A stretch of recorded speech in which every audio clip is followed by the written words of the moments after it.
এবার একটুখানি খেয়াল করবেন এখানে পিডিএফটা একটু অন করে দিই।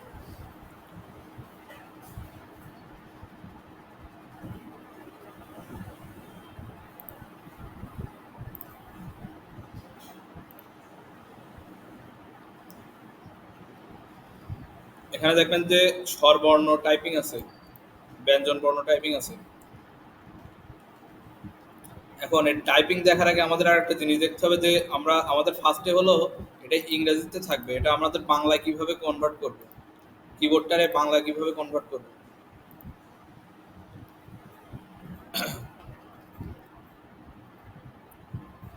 তো মাইক্রোসফট ওয়ার্ডে আসবেন, ওয়ার্ডে আসার পরে এখানে যখন লিখবেন তখন ইংরেজিতে লেখা হবে। এখন এটারে ফার্স্টে আমাদের করতে হবে বাংলায়। এখন বাংলাটা করব কিভাবে? সবার প্রথমে আপনাদের এখান থেকে ফ্রন্টটা সিলেক্ট করতে হবে, বাংলা ফ্রন্ট। এখন বাংলা ফ্রন্ট আমরা এখানে ইউজ করি বেশিরভাগ সুতো এমতে, আমরা কিন্তু বিজয় কিবোর্ডে লিখব, অভ্র না। এখন এখান থেকে সিলেক্ট করতে হবে সুতো এমজে। এখন এখানে আসতে হবে, আসার পরে এস ইউ বলে সার্চ দিতে হবে, এস ইউ টি ও। যখন এইটা দিবেন তখন ওই সুতো এমজে ওখানে চলে আসবে লেখা, দেখেন ওখানে লেখা আছে সুতো এমজে। এখন আসার পরে এখানে আপনি জাস্ট এন্টার দেবেন, এন্টার দিয়ে এখন ফ্রন্টের সাইজটা সিলেক্ট করে নেবেন যে আপনি ফ্রন্টের সাইজটা কত দিতে চাচ্ছেন। এরপরে নেক্সট কাজ হলো আমাদের বিজয় কিবোর্ড, যেটা বিজয় কিবোর্ডের যে আমাদের সফটওয়্যারটা আছে সফটওয়্যারটারে খুঁজে বের করা। এখানে আপনার স্টার্ট মেনুতে যাবেন, যাওয়ার পরে এখানে বিজয় 52 দেখবেন, বিজয় 52, বিজয় 52টা অ্যাক্টিভ আছে কিনা দেখে নেবেন, একটা ক্লিক দেবেন, বিজয় 52 একটা ক্লিক দেবেন। যদি না হয়, হ্যাঁ উপরে উঠে আছে তার মানে অ্যাক্টিভ আছে। আর যদি কারোর এই যে এই কোনায় চলে যায় যে শো হিডেন আইকনস, এখানে চলে যায়, এখানে দেখেন আমার বিজয় কিবোর্ড আছে, এখানে মাউসের রাইট বাটন দেবেন, রাইট বাটন দিয়ে এখানে শো অ্যাজ টপার, টপ বারটা দিলে এখানে দেখবেন যে ওপরে বিজয় আপনার যে কিবোর্ডের সফটওয়্যারটা আছে এখানে সফটওয়্যারটা এখানে শো করবে। এটা কি বুঝতে পেরেছেন সবাই? এরপরে এই যে ইংলিশ আছে না, ইংলিশটারে এই এখানে একটা ক্লিক দিতে হবে, দিয়ে এখানে দেখবেন যে বিজয় ক্লাসিক, বিজয় ক্লাসিকটা সিলেক্ট করে এখানে এসে একটা ক্লিক দিয়ে এবার আপনি লেখালেখি শুরু করবেন। এখন এখানে একটা শর্টকাট আছে, control alt B, control alt B দিলে ওখানে দেখবেন যে চেঞ্জ হবে, ওখানে দেখেন ইংলিশ হয়ে গেছে। আবার আবার আপনি কন্ট্রোল অল্টার বি দেবেন, আবার দেখেন যে বিজয় ক্লাসিক হয়ে গেছে। তো এটা হলো আমাদের শর্টকাট, কন্ট্রোল অল্টার বি দিয়ে English to Bangla, Bangla to English. Control alt B, B না, ভি, বি, দুইটাই দেখেন, কন্ট্রোল, কন্ট্রোল, না না ভি, ভি না, ভি না, বি, কন্ট্রোল,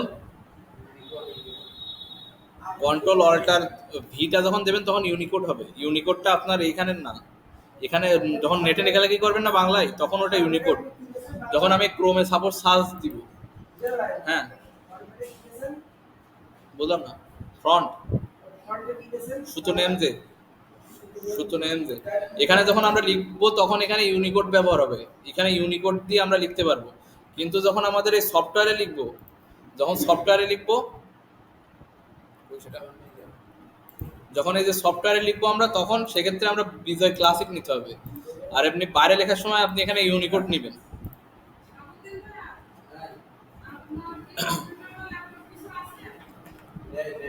এখানে তাহলে বিজয় ক্লাসিকটা কন্ট্রোল অল্টার বি দিয়ে আমার ইংলিশ করা যাবে, কন্ট্রোল অল্টার বি দিয়ে আবার বাংলা করা যাবে। দেখেন ওখানে চেঞ্জ হচ্ছে, এখানে একটু খেয়াল করলে দেখবেন কন্ট্রোল অল্টার বি যখন দিব তখন ইংলিশ হয়ে যাচ্ছে, আবার কন্ট্রোল অল্টার বি যখন দিব তখন বিজয় ক্লাসিক হয়ে যাচ্ছে।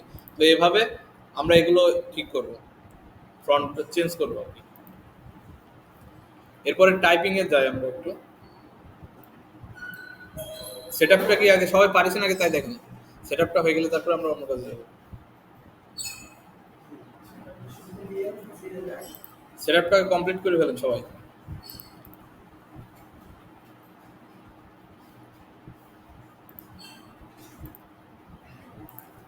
টাইপিং এ আসি এখন। টাইপ করার আগে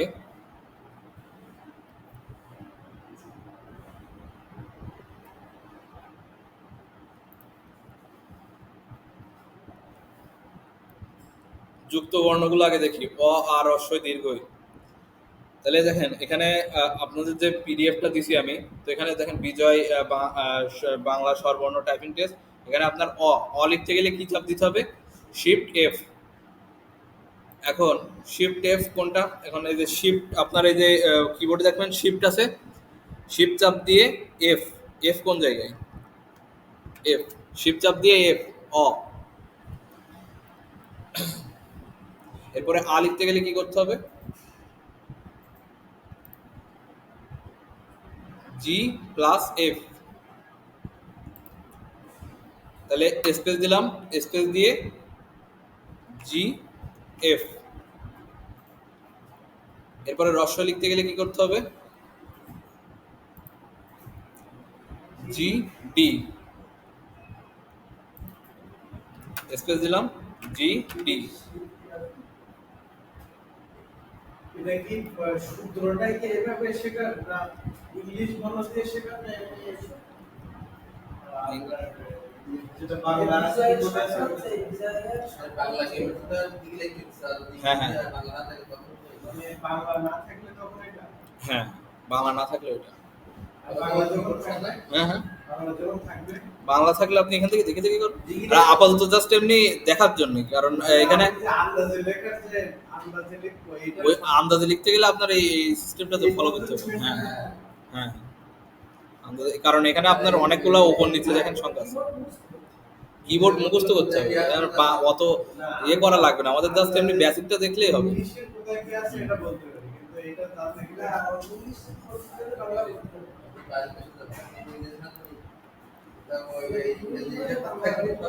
জীবনে একটা জিনিস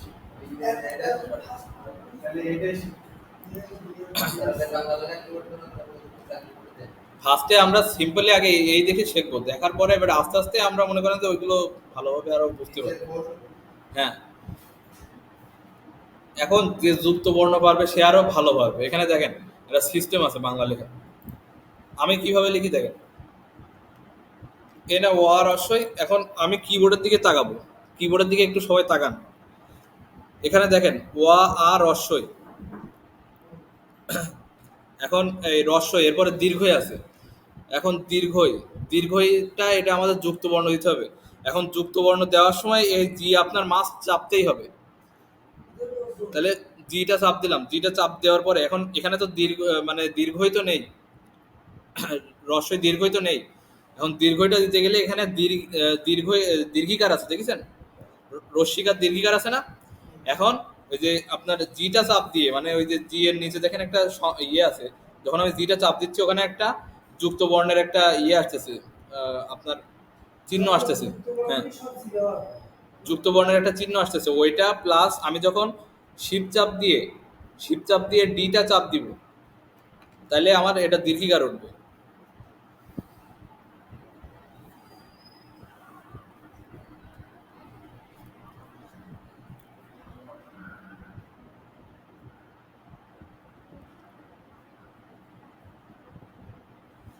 আপনার মূলত এই যে স্বরবর্ণর যে ইয়েগুলো আছে না, এই স্বরবর্ণর বিজয় কিবোর্ডের একটা শর্টকাট হলো, আপনার এই স্বরবর্ণটা মুখস্থ করতে পারলে, এই দেখেন এখানে স্বরবর্ণ আছে না, এই স্বরবর্ণগুলো মুখস্থ করতে পারলে এই ব্যঞ্জন বর্ণগুলো আমি একবার দেখাই দিলে আপনারা বুঝতে পারবেন। ব্যঞ্জন বর্ণগুলো একদম সোজা, এই স্বরবর্ণগুলো একটু ঝামেলা, বুঝলেন?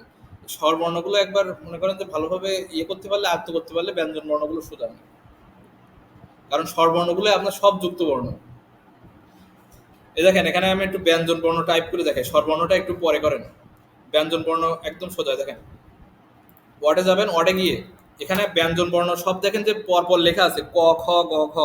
এখন ক কোন জায়গায়? এখানে যে যেতে দেখেন ক আছে, যেতে ক আছে না, সিম্পলি একটা ক্লিক করবেন, কোনো কিছু ক্লিক করা লাগবে না, যেতে একটা ক্লিক করবেন, ক হয়ে যাবে। এখন খটা লিখবেন কিভাবে?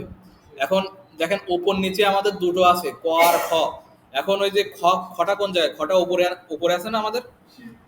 এখন ওই ওপরের যে অক্ষরগুলো আছে এখানে, এখানে আপনার কিবোর্ডে ওপরের যে অক্ষরগুলো আছে ওইগুলো আপনার লেখার জন্য শিফটটা চাপ দিতে হবে। আমরা যখন ইংলিশে লিখি তখন বড় হাতের লেখার জন্য কি করি, শিপ চাপ দিই না?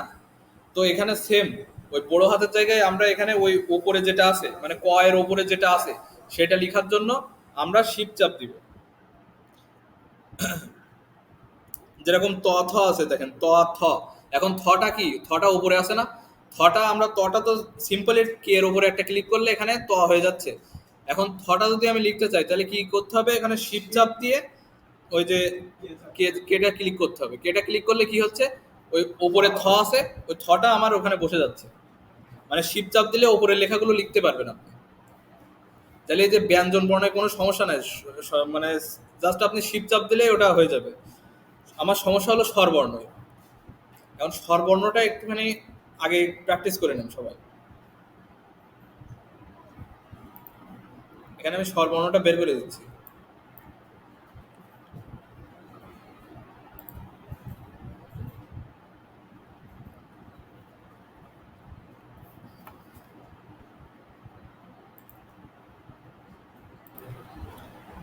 সেভ দেওয়ার আগে সবসময়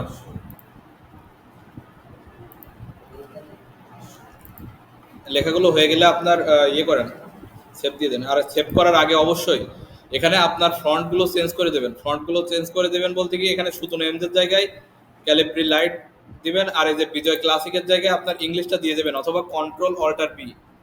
এখানে বাংলা থাকবে না, কন্ট্রোল অল্টার পি দিয়ে তারপরে আপনি অন্য কাজে যাবেন।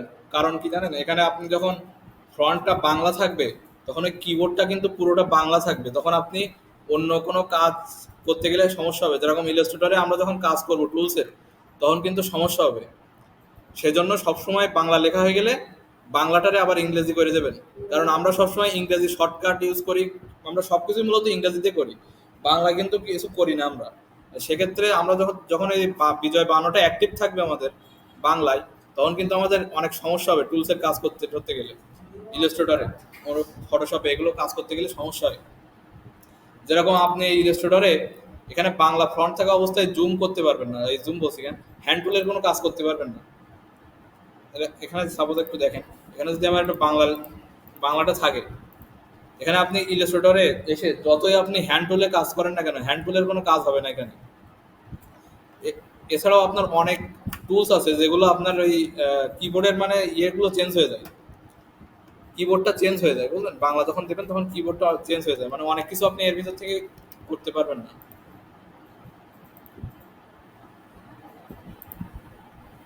তাহলে আমাদের লেখা হয়ে গেলে ওইটারে আবার ইংরেজিতে দিয়ে দেবো।